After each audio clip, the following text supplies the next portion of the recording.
কোনো ওয়ার্কআউট না করেই আপনি 24 ঘন্টা বডি ফ্যাট বার্ন করতে চাইলে এই ভিডিওটা মিস করবেন না। আমি শিওর আপনার প্রত্যেকেই জীবনে কোনো না কোনো সময় ইন্টারমিডিয়েট ফাস্টিং শব্দটা শুনেছেন। এখানে একটা সার্টেন অ্যামাউন্ট অফ টাইম না খেয়ে থাকা লাগে এবং একটা সার্টেন অ্যামাউন্ট অফ টাইম থাকে যেই টাইমের মধ্যে আপনার দিনের সব খাবার দাবার শেষ করতে হয়। ইন্টারমিডিয়েট ফাস্টিং এর পারপাসই হচ্ছে আপনার বডির ইনসুলিন লেভেলকে লো রাখা। কিন্তু বেশিরভাগ মানুষ যখন ইন্টারমিডিয়েট ফাস্টিং ব্রেক করে খাবার খায় তখন ইনসুলিন লেভেল আবার আগের জায়গায় চলে যায়, অর্থাৎ ইনসুলিন লেভেল বেড়ে যায় এবং আপনার যে ফিডিং উইন্ডো থাকে, অর্থাৎ আপনি যে টাইমে খাবার খান ওই সময়টা আপনার বডি ফ্যাট বার্ন করা বন্ধ করে দেয়। কেমন করবেন যে খাবারও খাবেন কিন্তু আপনার বডি ফ্যাট বার্ন করা বন্ধ করবে না। আমাদের বডিতে থাকে তিনটি মাইক্রোনিউট্রিয়েন্ট, একটা হচ্ছে প্রোটিন, একটা হচ্ছে কার্বোহাইড্রেট আর একটা হচ্ছে fat. As I told you in my previous videos যে প্রোটিন আমাদের মাসল ক্রিয়েট করতে বা মাসল রিকভারিতে হেল্প করে, ফ্যাটস এন্ড কার্বোহাইড্রেট আমাদের এনার্জি সোর্স হিসেবে কাজ করে। কার্বোহাইড্রেট এবং ফ্যাটস আমাদের শরীরের ইনসুলিন লেভেলে ডিফারেন্ট ভাবে ইম্প্যাক্ট ফেলে। যেমন কার্বোহাইড্রেট খাওয়ার পরে ইনসুলিন লেভেল অনেক বেশি স্পাইক করে, কিন্তু ডায়েটারি ফ্যাট খাওয়ার পর ইনসুলিন লেভেল এতটা স্পাইক করে না। এই হচ্ছে সেই সময় যখন আমাদের বডি ফ্যাট বার্ন করা বন্ধ করে দেয়। কিন্তু আপনি আপনার ডায়েট লিস্ট থেকে কার্বোহাইড্রেট যদি একবারে বাদ দিয়ে দেন এবং ফোকাস করেন গুড ফ্যাট এবং প্রোটিনের উপর, তখন আপনার বডি অটোমেটিক্যালি 24 ঘন্টায় ফ্যাট বার্ন করবে। আই নো আপনারা অনেকেই বলবেন যে আমাদের শরীরে কার্বোহাইড্রেট অনেক বেশি দরকার, কারণ আমাদের বডির এনার্জি সোর্সই হচ্ছে carbohydrate.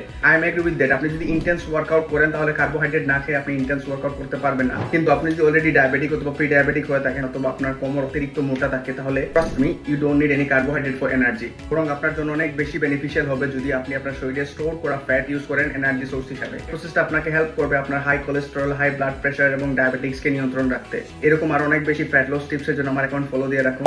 Take care, bye by.